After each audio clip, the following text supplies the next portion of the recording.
Salut à tous, on va en parler sur tous les matchs du week-end. On va commencer par Wolverhampton. Wolverhampton a perdu face à Brighton 3-0, un but de Jack Hinselwood, un but de Lewis Dunk et un but de Yankuba Minte. Première période, ça a été catastrophique. Une minute après le coup d'envoi de la première période, on encaisse le but du 1-0. C'est Jack Hinselwood qui met le but du 1-0. Après le 1-0, 4 minutes plus tard, 4 minutes plus tard, on encaisse le but du 2-0. C'est Lewis Dunk qui met le but du 2-0. Après le 2-0, Brighton s'écrit carrément en les 5 occasions. C'était la première période. La deuxième période, ça a été catastrophique.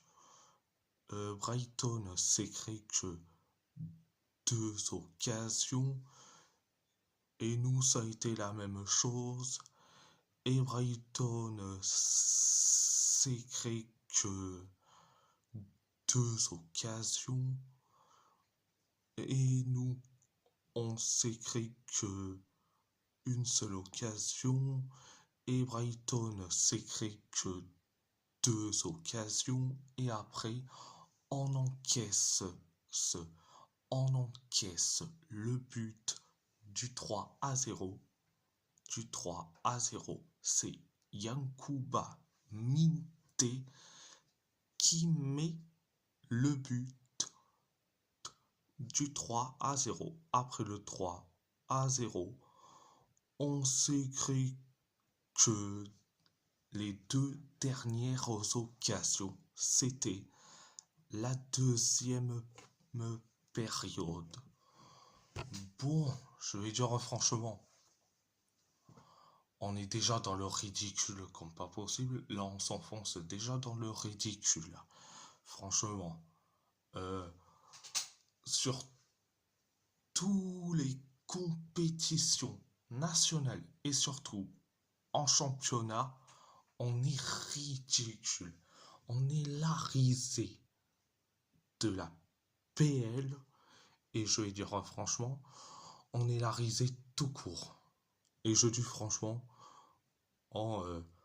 encaisser 2 buts en 4 minutes en première période, c'est inacceptable. Franchement, tu veux que je dise quoi? On est 20e. C'est adios la PL et hello la Championship. Donc, c'est mérité pour notre gueule. De toute façon, on est complètement nul à chier. Et le seul qui s'est proposé et qui propose ultra bien offensivement, c'est Matheus Mane.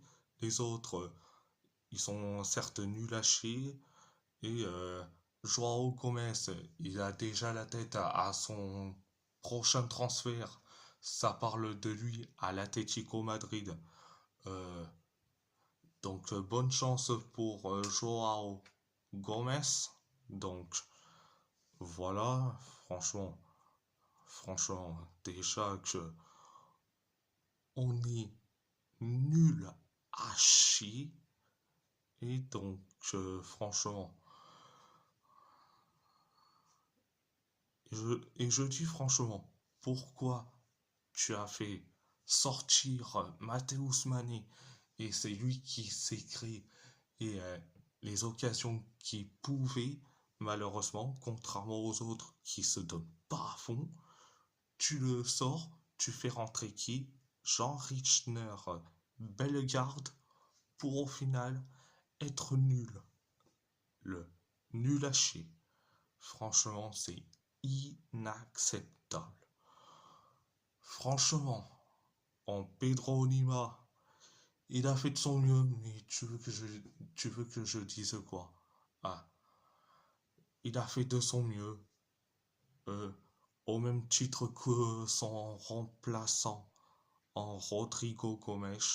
Mais franchement, quand tu vois qu'une défense, c'est une défense carrément catastrophique.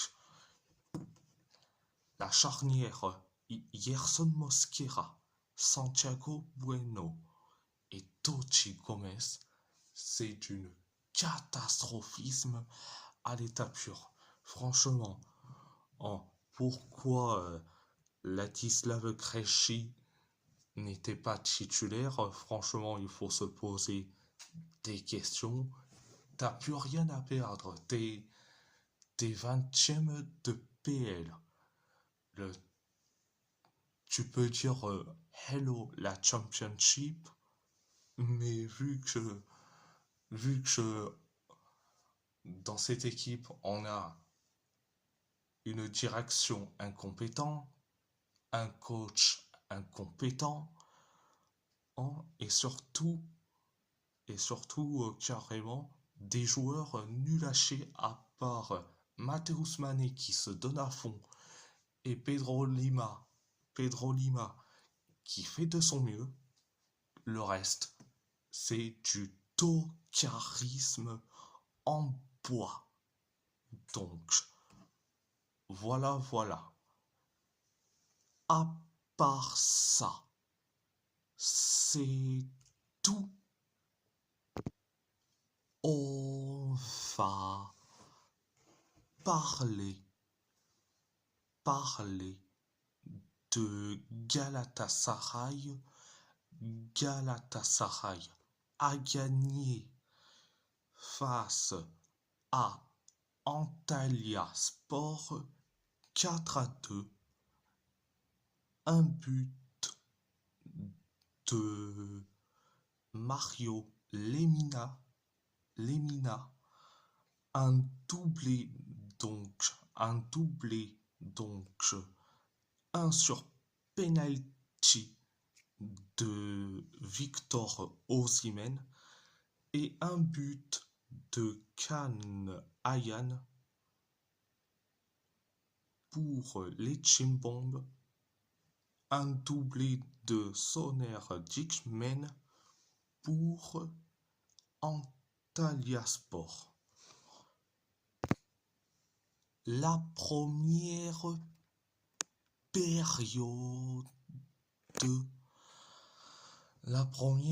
période ça a été catastrophique.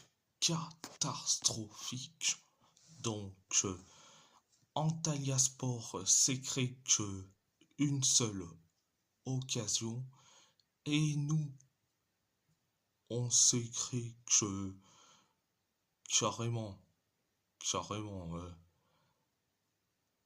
carrément une tonne d'occasions, et après, on encaisse le but du 1-0, c'est Soner Dikmen qui met le but du 1-0. après le 1-0, on s'est créé que une seule occasion. C'était la première période. La deuxième période, ça a été bien, mais sans plus. Ça a été bien, mais sans plus. Antalya Sport s'est créé que une seule occasion. Pareil pour nous. Et après, on inscrit, on inscrit le but de l'égalisation un partout. C'est Mario Lemina qui met le but de l'égalisation après le un partout. 6 minutes plus tard, 6 minutes plus tard, on encaisse le but du, du 2-1. C'est Soner Dickman qui met le but du 2-1 après le 2-1. 4 minutes plus tard, penalty pour nous, après la faute j'espère, c'est ça sur Victor Osimhen, donc dans la surface de réparation, penalty accordé pour nous. C'est Victor Osimhen qui s'en charge. Résultat, penalty transformé et but de l'égalisation de partout. Après le 2 partout, on s'est créé carrément que 3 occasions.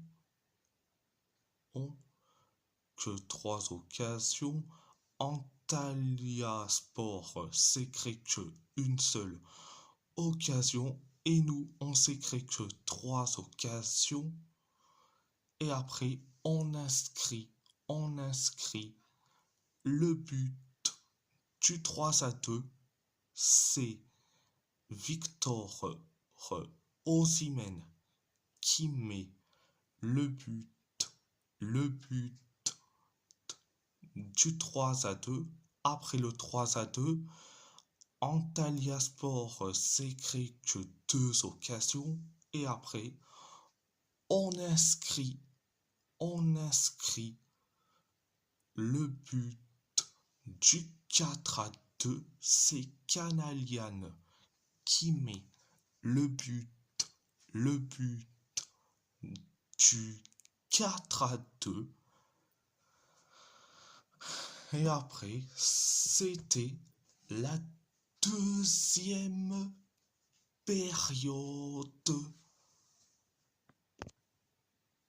Je vais dire franchement, c'était certes un bon match, mais franchement, un bon match, mais qu'est-ce que ça a été compliqué, franchement.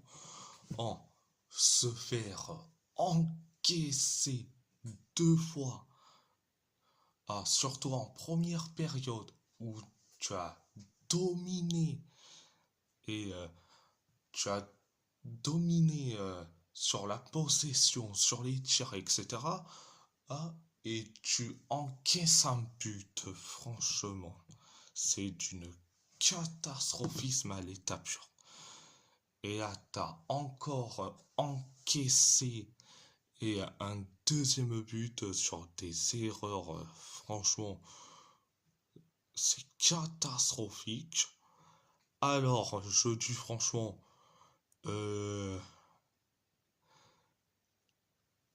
Quand Leroy Sané, il était sorti du terrain, mais j'étais hyper content parce que ce mec-là, il est nul, nul à chier. Mais aucun bouge, complètement, complètement en aveugle. Il fait rentrer qui? Il fait rentrer Noah Lang. Ce mec-là, ah, franchement, il a fait une passe décisive, mais sur le match en général, il a été nul à chier. Franchement. Oh, et franchement, oh, Noah Lang. Des fois, je me pose la question, à quoi il sert sur un terrain de football et surtout à quoi il sert dans un match où, où tu as été nul à chier en première période, en deuxième période, tu as été certes bien, mais franchement, Noah Lang, il est nul ce mec. Mais nul, archi nul. Franchement.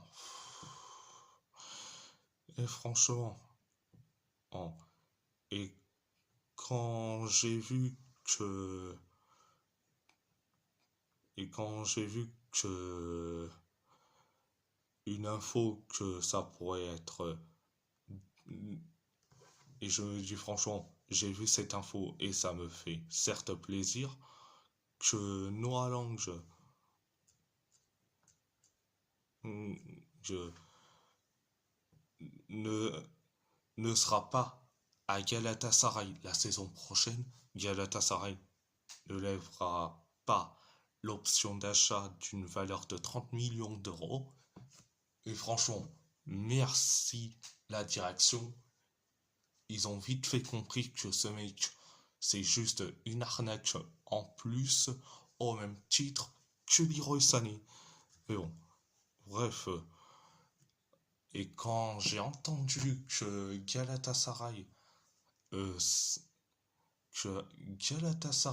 s'intéresse, je dis franchement, à Virgil van Dijk et Antonio Silva, quand je vois l'état de la défense, je dis franchement, alors j'adore Antonio Silva, mais il est catastrophique. Virgil van Dijk, euh, franchement, bien sûr, on va recruter que des joueurs sur la pente descendante que sur le début. Franchement, c'est du grand n'importe quoi. À la limite, un jeune défenseur comme Thiago Gabriel, le, il mérite, il mérite largement en sa place à Galatasaray que, que ces deux ploucs en défense centrale. Quand je dis ces deux ploucs en défense centrale, je parle bien de ces deux joueurs que je les ai évoqués et il y a à peine quelques minutes par rapport au mercato estival. Je préfère une fois mieux investir 25 millions d'euros sur Thiago Gabriel que aller chercher un Virgil van Dijk qui est sur la fin ou voir un Antonio Silva qui est catastrophique. Et je dis franchement, si tu veux préparer l'avenir, vise 25 millions d'euros sur Thiago Gabriel que sur, que sur encore un tocard néerlandais ou le catastrophe Antonio Silva. Bon, j'étais pas là pour parler et j'étais pas là pour parler mercato, mais d'un débrief, mais j'étais obligé vu que ça parle des rumeurs à gauche et à droite. Je dis franchement, Oh, je préfère mille fois mieux euh, poser 25 millions d'euros sur Thiago Gabriel que aller recruter Virgil van Dijk, voire même Antonio Silva. Le message est clair et précis. À part ça, c'est tout. On va parler de l'Athletic Bilbao. L'Athletic Bilbao a perdu face à Valence ce 1-0. Un but de Sadik Oumar. Première période, ça a été limité. Et euh,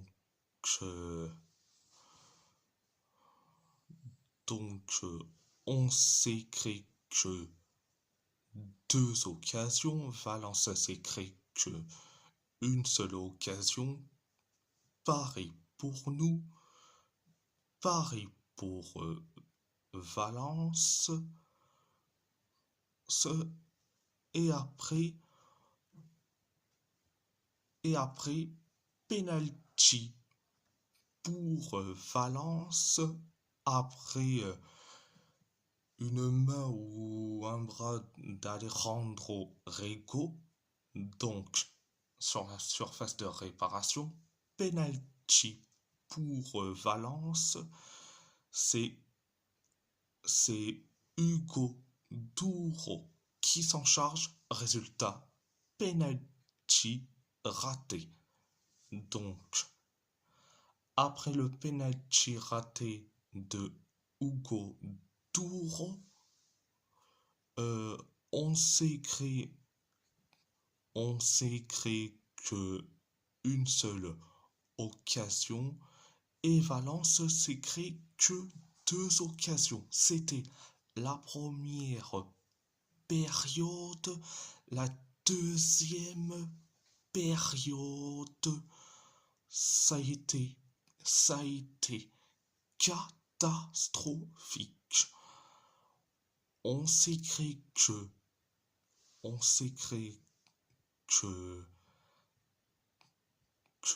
cinq occasions et après on encaisse le but du 1-0.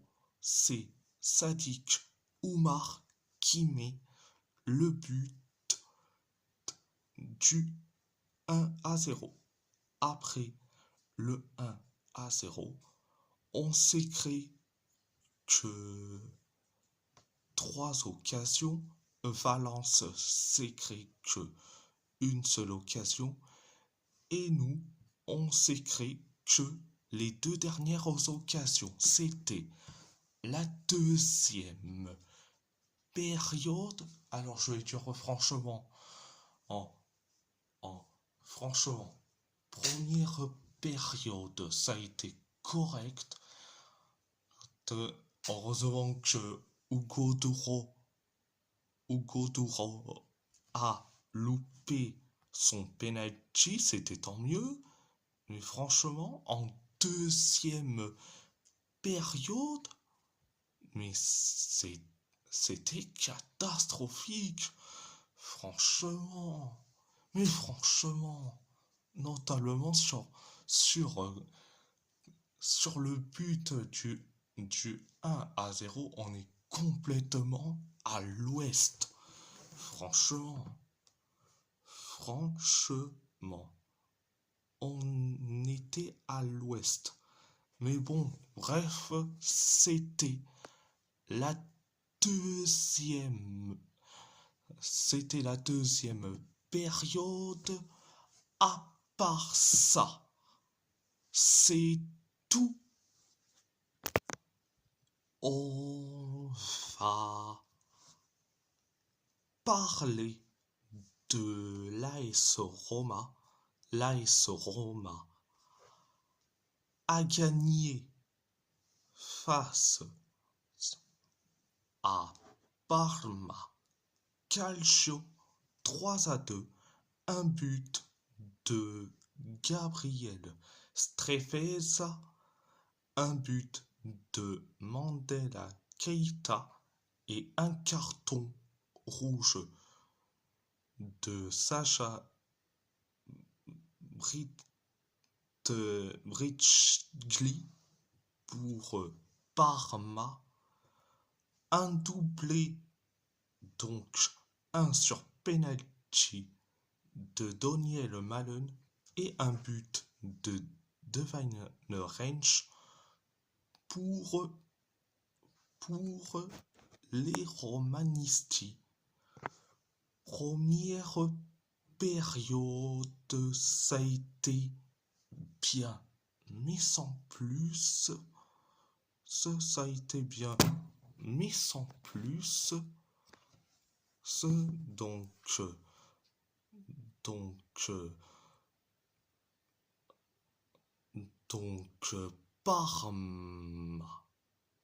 Parma s'écrit que 3 occasions et nous, on s'écrit que une seule occasion et après, on inscrit le but du 1-0. C'est Daniel Malen qui met le but du 1-0.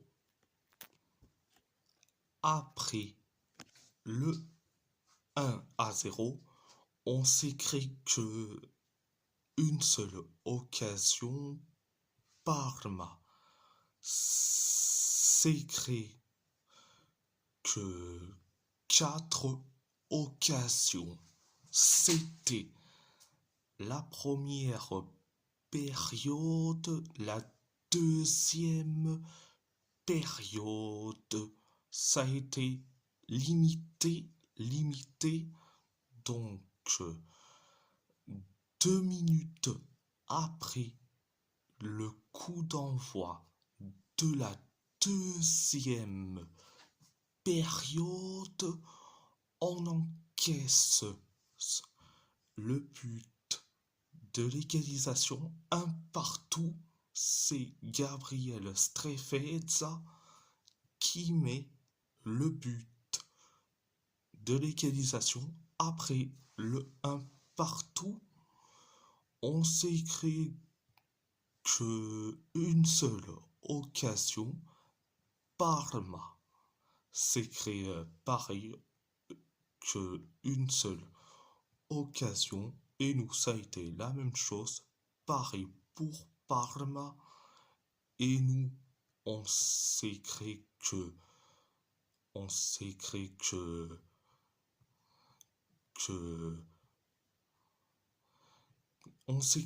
5 occasions et après on encaisse le but du 2-1. Donc c'est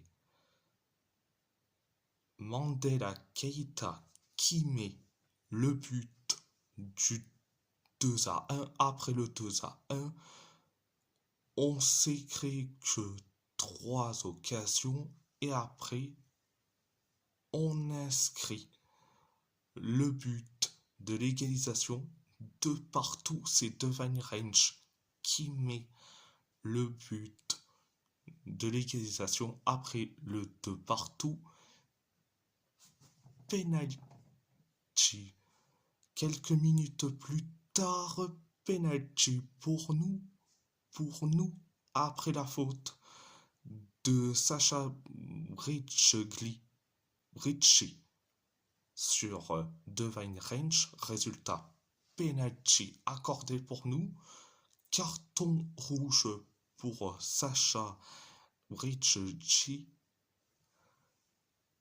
Et c'est Daniel Malen qui s'en charge du penalty. Résultat, penalty transformé et but du 3-2. C'était la deuxième période. Je vais dire franchement, rien à dire. Certes, on est à ex-aequo avec l'AC Milan et je dis franchement, rien à dire sur le sujet. À part ça, à part ça, c'est tout.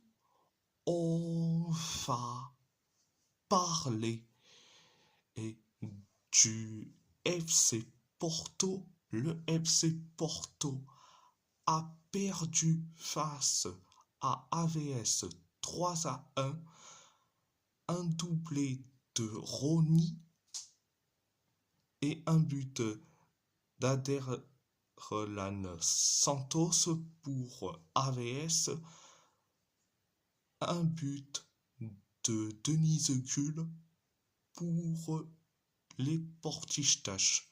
Première période, ça a été catastrophique. Donc on s'est créé quelques occasions.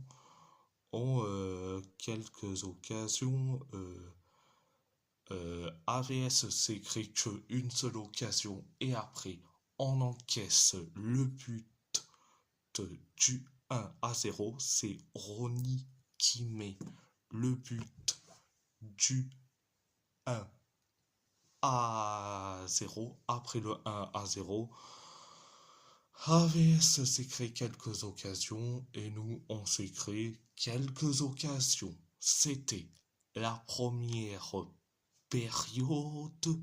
La deuxième période, ça a été catastrophique. 8 minutes après le coup d'envoi de la deuxième période, on inscrit le but de l'égalisation. Un partout, c'est Denise Gull qui met le but de l'égalisation après le 1 partout. 5 minutes plus tard, on encaisse le but du 2-1. C'est Rony qui met le but du 2-1. Après le 2-1, on s'est créé quelques occasions. Pareil pour AVS, une seule occasion pour nous, une seule occasion pour AVS. Et après, on encaisse le but du 3-1. C'est Aderlan Santos qui met le but du 3-1. Après le 3-1, nous, on s'est créé quelques occasions. C'était la deuxième période. Avant la deuxième période, carton rouge pour Dominique Prebic pour une faute débile. Et après, voilà, c'était la deuxième période. Bon, tu veux que je dise quoi? Prebic a fait une faute débile, ok, mais c'est quand même un jeune. Franchement, on a carrément abandonné le championnat après notre sacre du titre pour le championnat portugais. On a décidé de l'abandonner carrément les matchs suivants. Franchement, c'est hyper con. Mais bon, bref, à part ça, c'est tout. On va parler du PSG. Le PSG a gagné difficilement face à Brest 1-0, un but de Désiré Doué. Première période, ça a été limité. On s'est créé carrément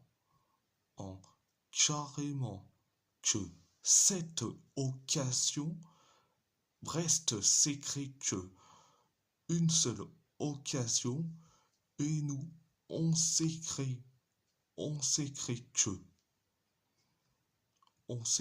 que 4 occasions et Brest s'est créé qu'une seule occasion.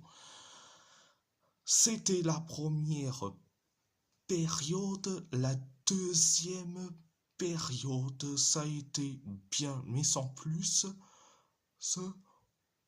On s'est créé, on s'est créé que, on s'est créé que